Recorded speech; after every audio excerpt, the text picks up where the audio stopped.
Nous enchaînons avec le troisième reportage pour aujourd'hui.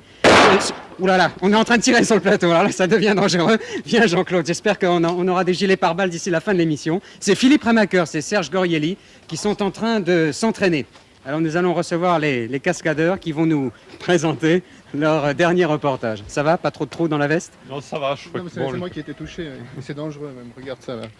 C'est tout... Oui, c'est un peu blessé sur le coup. On en parlera à l'assurance. Il m'a sauvé. Alors Philippe, oui, mais c'est... ou Serge, Quand même, ça fait un petit temps que j'ai pas c'est le présenté. grand retour de Serge Gorielli, ça pourrait être un peu le titre du reportage. Je fais de Rakam Legume, le grand retour de Serge Gorielli, enfin, présente-le comme tu veux. Enfin, quoi qu'il en soit, ce film, c'est ma première impression des États-Unis. C'est sur les grandes étendues sauvages. Alors, la grande étendue sauvage qu'on a choisie, c'est le Grand Désert Salé.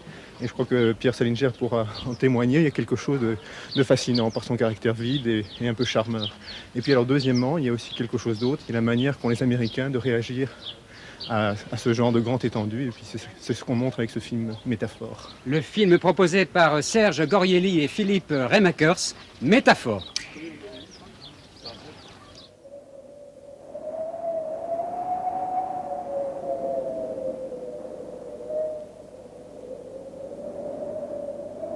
Pourquoi l'avez-vous appelé métaphore? La métaphore, c'est un cadeau de l'imagination. Alors si je l'ai appelé métaphore, c'est pour que chacun puisse la voir de la manière dont il le veut. Que ce soit un système solaire ou planétaire, ou tout simplement un arbre, libre à chacun de choisir ce qu'il aime voir.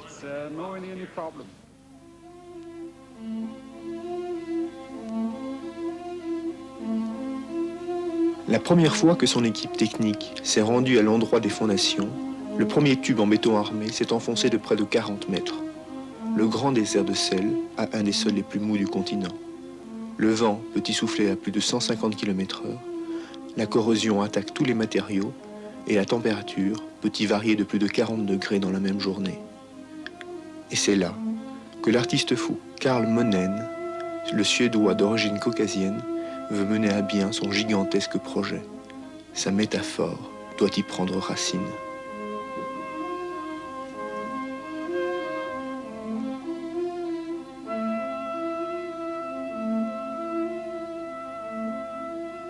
Carl Monen, pourquoi avoir choisi le grand désert de sel?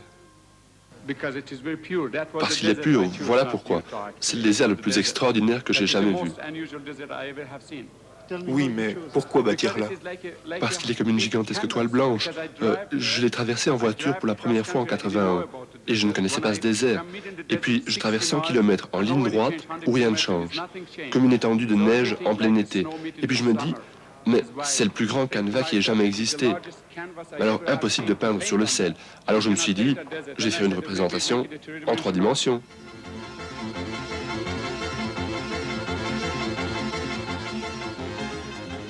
La métaphore de Carl Monen, la voici. Un tronc de 30 mètres de haut et 6 sphères. 8 ouvriers, 750 tonnes de béton et d'acier, de roches multicolores et de gigantisme.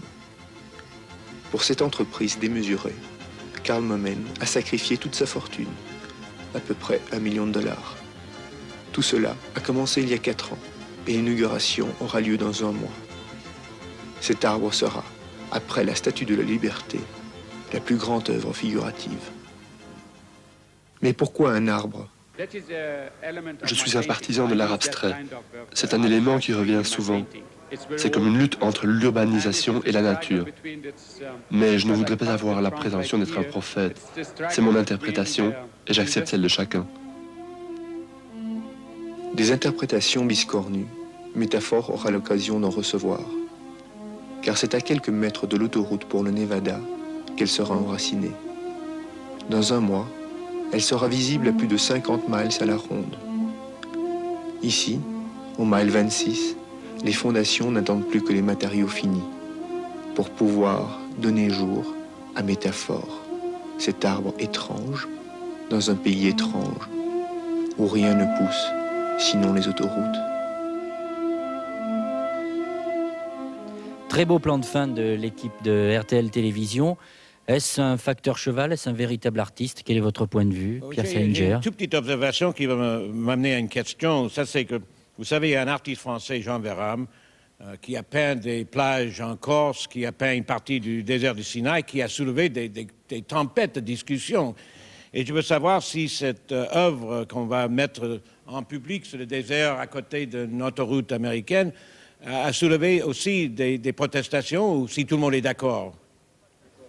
Ah non, non, je crois pas du tout. Et au contraire, tout le monde attend avec impatience cette date, enfin, c'est-à-dire dans un mois, le jour où cette œuvre sera inaugurée. Je peux même vous dire, Monsieur Salinger, que si vous étiez envoyé spécial de ABC aux États-Unis, en plus particulier en Utah, eh bien, vous seriez avec beaucoup d'autres reporters là à attendre l'inauguration. Non, c'est lui-même qui a tout payé et il a eu l'accord du gouverneur, enfin du département de l'Utah et tout ça. Enfin, je crois que tout le monde attend avec impatience et franchement, parce que je peux donner mon modeste point de vue, je trouve que cet arbre, eh ben, il est bien. C'est l'État de l'Utah. Oui, est-ce que vous ne répondez tout de même pas à la question de Pierre Salinger? Vous ne dites pas, par exemple, s'il y a eu des comités de défense pour protester contre cette espèce de grand phallus qui a la forme d'un arbre, qui se verra à 50 mètres à 50 miles. Oui, enfin, je ne sais pas si c'est un phallus exactement, mais quoi qu'il en soit, non, vraiment, il m'a montré des masses et des masses d'articles, il m'a parlé très franchement, cet artiste, et il m'a vraiment dit que les gens n'attendaient que ça, et que, enfin, il m'a montré tous les articles, ils étaient élogieux à son égard. Eh bien alors, tant mieux, nous en sommes ravis, et nous allons maintenant vous noter. Nous allons commencer par Jean-Louis Boudou pour Radio-Canada. Oui, comme tu l'as présenté, Serge, l'idée de ce type et de sa sculpture est assez folle, est assez géniale. Ceci dit, je pense qu'il y a un souci de construction dans le sujet. C'est bien amené, il y a un suspense. On découvre tranquillement le cœur du sujet, mais très sincèrement et très subjectivement, je le dis, je n'ai pas vraiment embarqué dans l'ambiance que vous avez créée. Il y a quelque chose qui reste flou pour moi.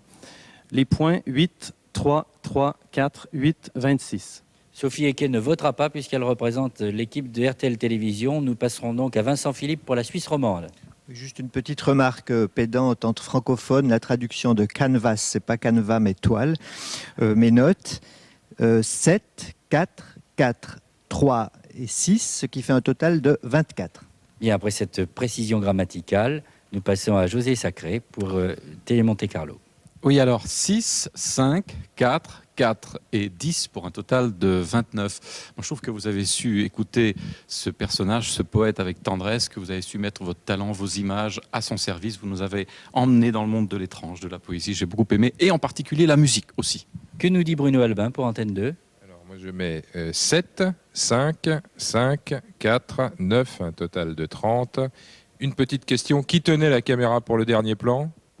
Bah, je vais vous le dire tout de suite, c'est Serge, parce qu'il n'a pas le droit de conduire cette auto-là.